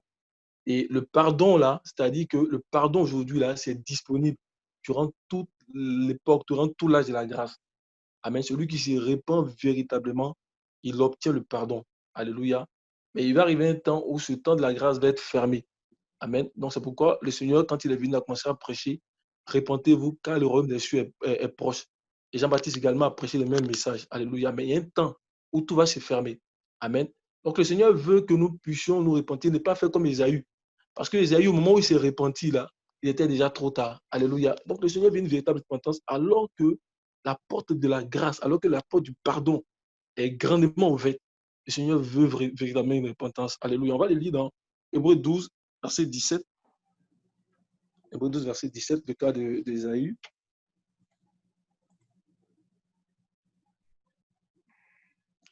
Vous savez que plus tard, voulant obtenir la bénédiction, il fut rejeté, quoiqu'il la sollicita avec larmes, car son repentir ne put avoir aucun effet. Amen. C'est comme le cas des vierges folles. Alléluia. Au moment où le Seigneur ferme la porte, qu'elles viennent maintenant demander d'ouvrir. Alléluia. Donc, il y a une porte de la grâce qui est ouverte. Et le Seigneur veut que l'humanité, le Seigneur veut que nous puissions profiter de cette porte de la grâce-là pour nous repentir sincèrement. Alléluia. Afin que le pardon soit accordé. Alléluia. Et il arrive aussi souvent que dans le milieu chrétien, on compare souvent la repentance et puis le regret ou la tristesse. Amen. Le regret ou la tristesse par rapport à une faute commise, ça peut conduire à la repentance.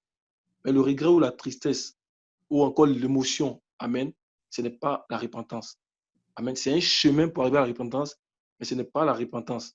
Parce que si on dit qu'on a regretté et on continue de vivre dans notre ancienne manière de vivre là, c'est que ce n'est pas la tristesse selon Dieu. Parce que la tristesse selon Dieu, là, elle va conduire véritablement à la repentance. Mais une tristesse ne conduit pas à la repentance. Ça, c'est la tristesse qui conduit à la mort. Amen. Il y a des gens aujourd'hui qui disent ils ont regretté, ils regrettent. Les gens qui disent aujourd'hui ils sont tristes. Quand on commence à prier, même souvent, vous allez voir, ce sont les gens qui viennent premièrement, on prie et tout ça là. On demande pardon au Seigneur. Vraiment, on voit vraiment une sincérité. Mais une fois qu'il sort de là, alléluia, une fois qu'il sort de là, il continue encore dans ses fautes. Ça, ce n'est pas la vraie tristesse. Ce n'est pas la tristesse selon Dieu.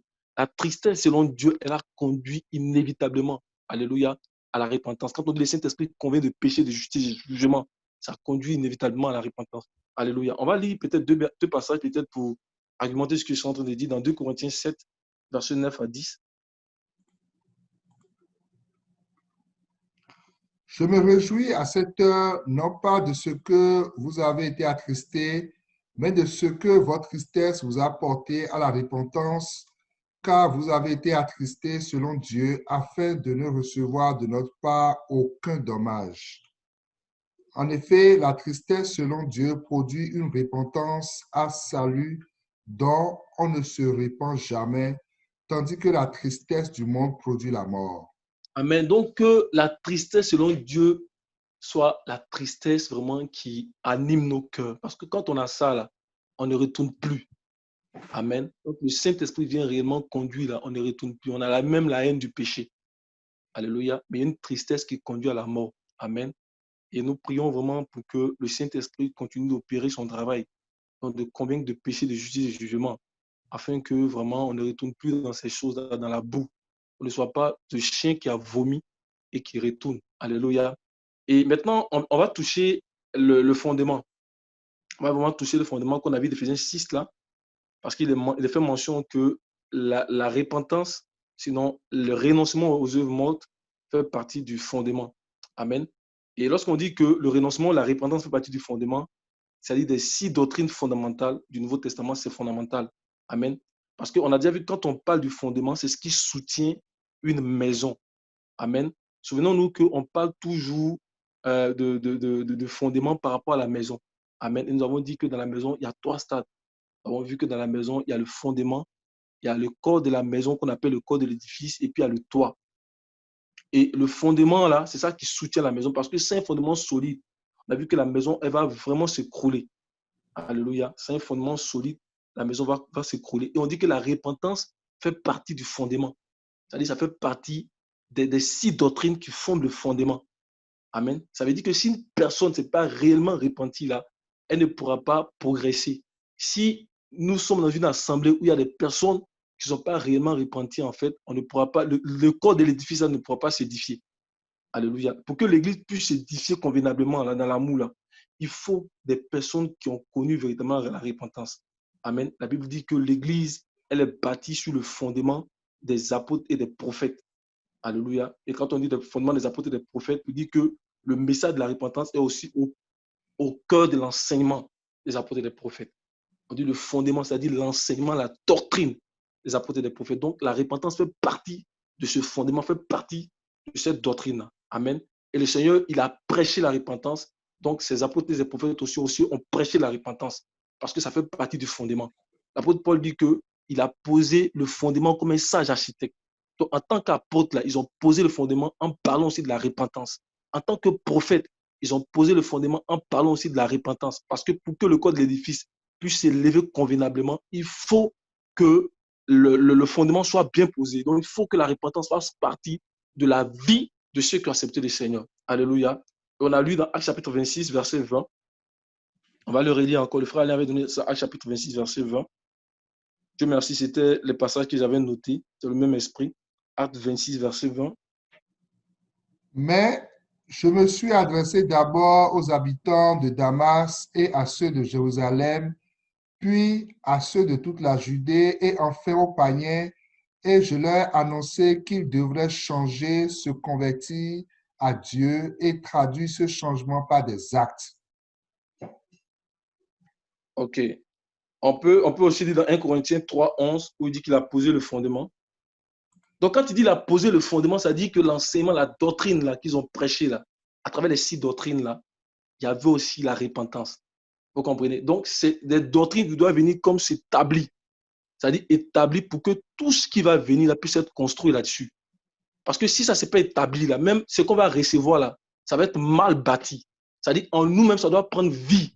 Et dans notre compréhension, ça doit prendre vie. Alléluia. Par exemple, Moïse a posé le fondement de l'Ancien Testament. Ça veut dire que tout ce que les gens ont fait depuis Josué jusqu'à Malachie, là, ça appuyait sur ce que Moïse a dit. Amen. Vous allez voir que quand il venait, c'était pour demander de retourner à la loi de Moïse. Aucune prophétie n'a été enseignée, aucune prophétie n'a été réfutée en dehors de ce que Moïse a dit. Donc Moïse a posé le fondement, c'était le père nourricier de l'Ancien Testament.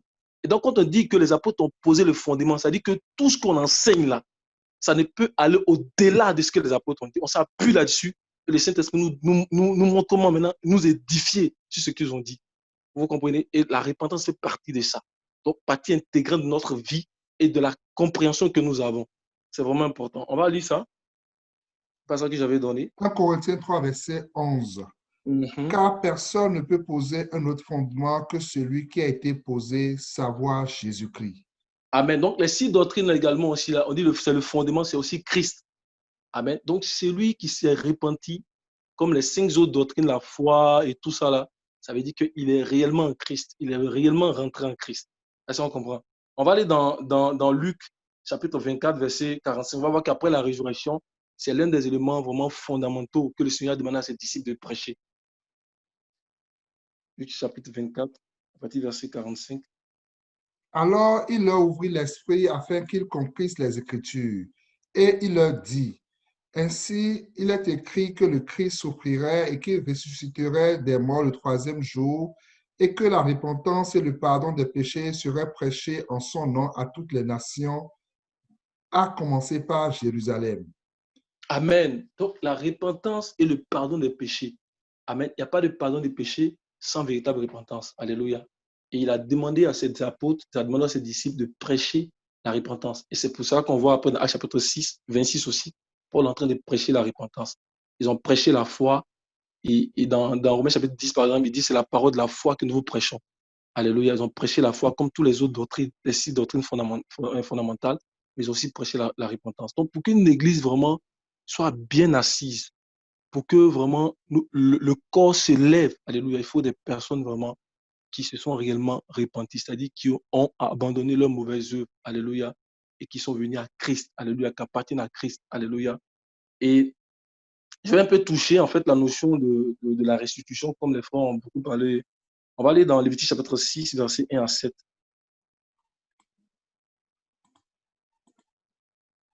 Lévitique 1, 6 à 7. Non, 6, 1 à 7. 6.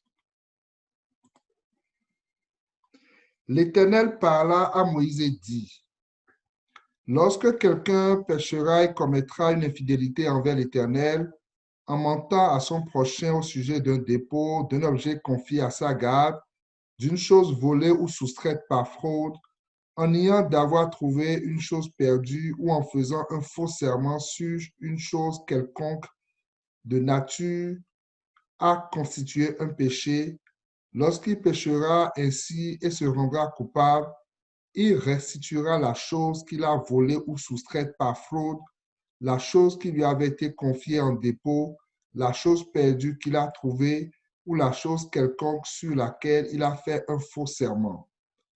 Il la restituera en son entier, y ajoutera un cinquième et la remettra à son propriétaire le jour même où il offrira son sacrifice de culpabilité. Il présentera au sacrificateur un sacrifice de culpabilité à l'Éternel pour son péché, un bélier sans défaut, pris du troupeau d'après ton estimation. Verset 7. Et le sacrificateur fera pour lui l'expiation devant l'Éternel, et il lui sera pardonné, quelle que soit la faute dont il se sera rendu coupable. Amen. Donc, ce dont que, comme Alou l'a dit, là, quand on voulait faire, notamment dans le sacrifice de l'Holocauste, l'individu devait poser sa main sur sa tête, sur la tête de l'animal, pour dire qu'il s'identifiait à l'animal. Amen. Donc, pour dire que tous ces péchés, en fait, c'est l'animal qui les prend désormais. Est-ce que vous comprenez? Et après, on dit qu'il fallait dépouiller l'animal. Quand vous lisez dans Lévitique chapitre 1, le sacrifice de l'Holocauste, il fallait dépouiller l'animal. Vous comprenez? Donc, c'est dépouiller en fait de sa mauvaise nature, de l'homme naturel. Alléluia. Et en ce moment, l'animal était mis à mort. Amen. Et c'est comme ça, parce que l'animal, c'est Christ. La Bible dit qu'il s'est fait malédiction pour nous. Et parce qu'il s'est fait malédiction pour nous, alléluia, il a pris nos péchés. Alléluia. Donc, nous ne devons plus retourner dans ces choses-là. Et la repentance, donc, c'est inclut la restitution. Par rapport à ce que le frère a dit, c'est inclut la restitution. Et c'est important devant Dieu. Et nous, si nous nous souvenons bien, Lévitique chapitre 6, là, ça nous parle du sacrifice de culpabilité. Alléluia. Et le sacrifice de culpabilité, si on se rappelle, quand on a commencé à parler des sacrifices, dans la réalité en Christ, ça nous parle de la justification. C'est-à-dire, quand Dieu nous sort de la force de destruction, de la force là où il y avait la boue et qui nous met dans un état acceptable. Alléluia. Souvenons-nous du psaume 40. En fait, tu vas lire le psaume 40, verset 1 à 3. Donc, quand Dieu nous sort de cet état-là, de notre ancienne vie, et qui nous met sur le roc, alléluia. Donc, c'est réellement ça, c'est ça la justification. Donc, il nous met dans un état acceptable. Alléluia. Adam était dans le jardin, il a péché, et à cause du péché, Adam était chassé du jardin. Mais le Seigneur nous retourne dans le jardin, nous remet dans le jardin. C'est un état acceptable pour bénéficier de ses grâces. Amen.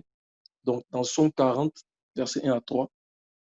Au chef des chants de David, psaume, j'avais mis en l'Éternel mon espérance et il s'est incliné vers moi, il a écouté mes cris. Il m'a retiré de la fosse de destruction, du fond de la boue, et il a dressé mes pieds sur le roc, il a affermi mes pas. Il a mis dans ma bouche un cantique nouveau, une louange à notre Dieu. Beaucoup l'ont vu et ont eu de la crainte et ils se sont confiés en l'Éternel. Amen. Donc, Lévitique chapitre 6, là, qui nous parle du sacrifice de culpabilité, c'est ce qui est expliqué dans le psaume 40. On dit, il m'a retiré de la force de destruction et il a posé mes pieds sur le roc. Donc, il nous parle de la nouvelle manière de vivre en Christ. C'est-à-dire une vie où on ne trébuche pas. Parce qu'on a dit que dans le roc, dans la force, quand on voulait sortir de nous-mêmes, on glissait parce qu'il y a la boue là-bas. Donc, il nous a pris et il a posé nos pieds sur le roc. Donc, il nous a mis dans un état acceptable. Et à partir de là, maintenant, on commence à marcher sur le roc. Donc, on n'est plus là pour dandiner et tout ça. Voyez-vous? Donc, on vit une vie maintenant de sanctification. Donc, il a posé nos pieds sur le roc.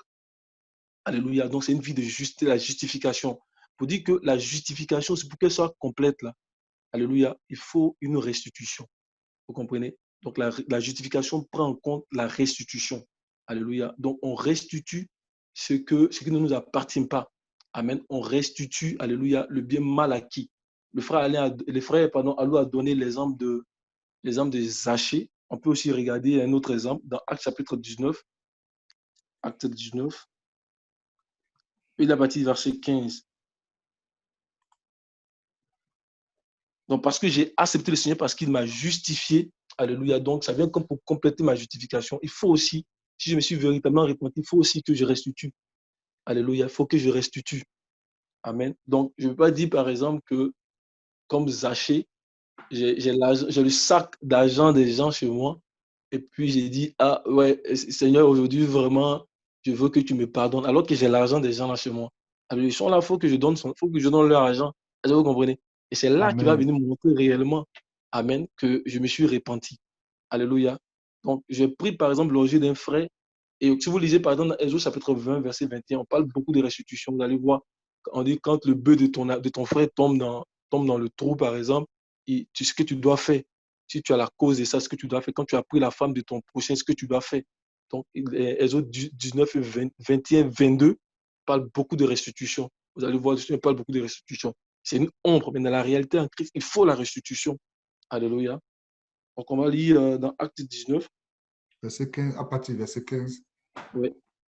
L'esprit malin leur répondit, je connais Jésus et je sais qui est Paul, mais vous, qui êtes-vous? Et l'homme dans lequel était l'esprit malin s'élança sur eux, se rendit maître de tous deux et les maltraita de telle sorte qu'ils s'enfuient de cette maison nus et blessés.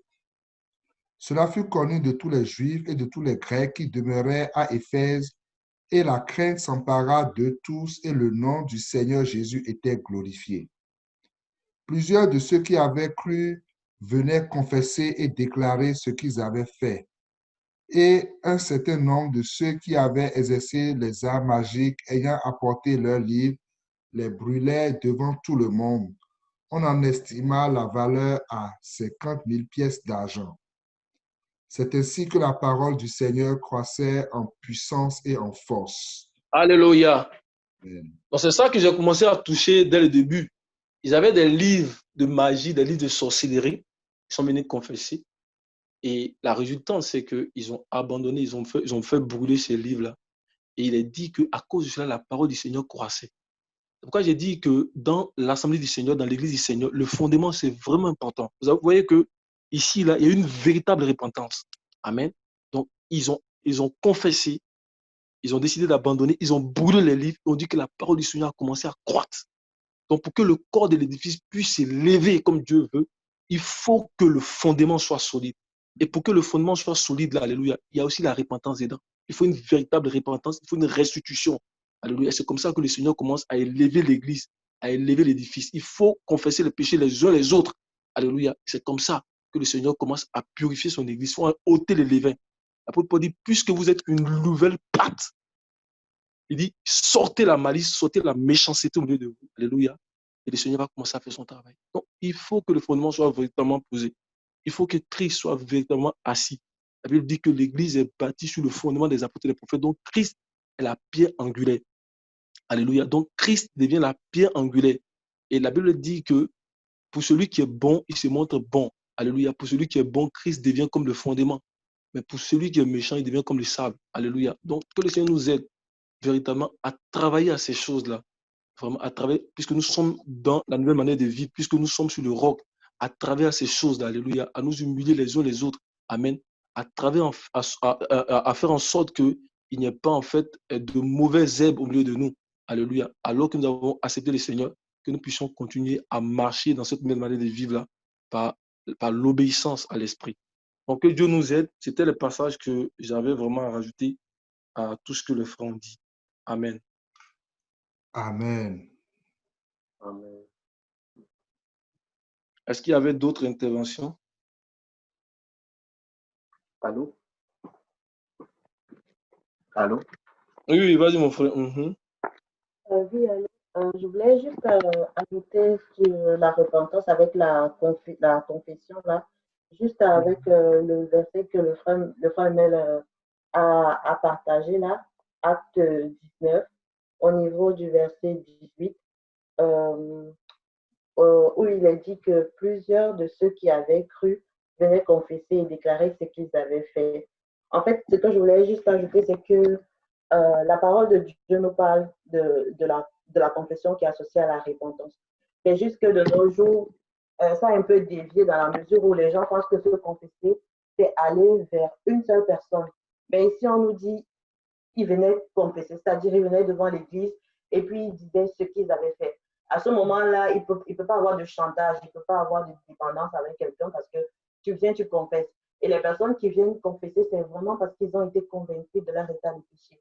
Et quand ils viennent confesser, c'est juste que, en fait, il n'y a pas de moi, il n'y a pas de qu'est-ce que les gens vont dire, parce que tu t'es juste rendu compte de ton état de pécheur, de ton état de perdu, et puis tu viens, tu dis, OK, Seigneur, vraiment, je viens te demander pardon, et tu viens, tu confesses à l'église, tu te présentes comme le Seigneur sur terre, on va dire, et tu viens, tu confesses ce que tu as dit, et on dit plus tard que cela, ça apporte la crainte du Seigneur.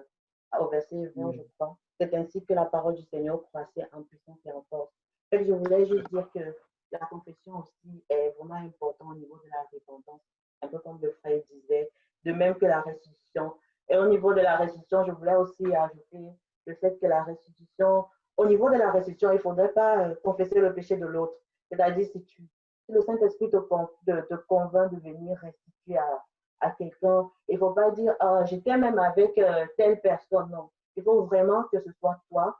Et puis tu viens, tu dis ce que toi tu as fait. Il faut que l'autre personne, le jour aussi, le Seigneur va me convaincre ici, mais il ne faut pas que ça entraîne des dégâts. Il ne faut pas que ça entraîne plutôt des distensions, des divisions. Vraiment, c'est vraiment ce que je voulais ajouter. Et en ce qui concerne la restitution, là, toujours, moi, je voulais juste aussi faire un petit commentaire pour dire que la vie chrétienne, on lit la parole, mais on a vraiment le Saint-Esprit qui nous enseigne, j'ai envie de dire, comme au-delà de la parole. Mais en fait, il nous fait comprendre mieux la parole, qu'on ne comprend pas complètement toujours. Et il y a comme, par exemple, la nature de Dieu qu'on essaye d'avoir. C'est la justice de Dieu. Dieu est justice. Il faudra qu'au dernier jour, personne ne devra être capable de lever la main et de dire, non, ici, Dieu a été injuste. Donc, de toutes les façons, Dieu s'arrange toujours à ce que tout ce qu'il fait soit juste et que personne ne puisse réclamer quelque chose contre lui. Et nous, les enfants de Dieu, même si hier tu n'étais pas enfant de Dieu, quand tu le deviens, cette justice-là devient vraiment comme nos quêtes permanentes. Et c'est dans le même ordre d'idée que c'est un verset comme ceux qui disent « Soyez parfaits comme votre Père céleste est parfait », viennent aussi un peu comme s'ajouter. Donc, les enfants de Dieu, on est un peu comme à la quête permanente de la perfection. On le fait à petits pas, on le fait au rythme que le Saint-Esprit nous conduit selon notre obéissance, mais on cherche vraiment le perfectionnement que Dieu, auquel le Seigneur nous appelle. Et ce perfectionnement-là fait en sorte que, quand elle est enseignée ou pas, on voit un peu dans le cas de Zachée, il venait de donner sa vie au Seigneur, ça a été un peu comme naturel, il n'a pas été enseigné là-dessus, mais le Saint-Esprit l'a convaincu directement. Donc, la restitution, c'est vraiment quelque chose qui, j'ai envie de dire, ça fait partie du bon sens. Mais le Saint-Esprit nous convainc, mais je vais me laisser un peu de ce côté-là. Ça fait vraiment partie un peu comme du bon sens, mais c'est de façon parallèle avec la justice de Dieu. Si lorsque dans ta vie passée, avant de devenir enfant de Dieu, tu avais à commettre des dégâts, nous avons tous commis des dégâts. Quand tu deviens enfant de Dieu, tu commences à marcher avec le Seigneur, et le Seigneur t'ouvre les yeux sur telle ou telle chose que tu avais fait comme dégâts, il y a vraiment lieu de réparer. Même la justice des hommes, euh, oblige souvent à réparer les torts, les dommages qu'on a eu à commettre. Et le Seigneur nous dit qu'il faut que notre justice dépasse même celle des scribes et celle des pharisiens. Donc, si par exemple dans ma vie passée, j'ai eu à commettre des dégâts et par exemple, j'ai été avec une femme avant que je me marie et je l'ai laissé avec un enfant comme ça, et après j'ai connu le Seigneur, j'ai choisi d'aller épouser maintenant une autre femme. Cette fille-là, en fait, d'une certaine façon, tu as gâté sa vie parce que peut-être que tu l'as empêché d'aller à l'école, de continuer ses études, d'avoir la formation professionnelle qu'elle aurait dû avoir. Il y a des dommages que tu as créés, en fait. Donc, au moment où tu viens, et tu viens au Seigneur et tu deviens un enfant de Dieu, et quand tes yeux commencent à s'ouvrir, il faut qu'avec la sagesse, comme le frère nous le disait, la sagesse des anciens, que tu trouves une manière de réparer certains dommages de façon concrète que tu as eu à causer vraiment. Donc, c'est vraiment ça. C'est une doctrine qui est vraiment très importante et ça fait partie de notre justice. Et ça fait aussi que ça ferme des portes à l'ennemi. Demain, on ne peut pas venir de façon concrète, de venir te réclamer ou bien venir salir le nom du Seigneur et dire à celui-ci, il dit aujourd'hui qu'il est enfant de Dieu, il est pasteur dans une église, mais c'est lui qui marchait ici, il avait tué ceci, il l'avait fait comme ça. Mais quand tu as reparé, et mieux encore, si tu as reparé publiquement, on ne peut plus te pointer du doigt et c'est le nom du Seigneur qui est glorifié. Donc, c'est un peu ça le petit commentaire que je voulais faire là-dessus. Que le Seigneur soit glorifié. Amen, amen. Amen.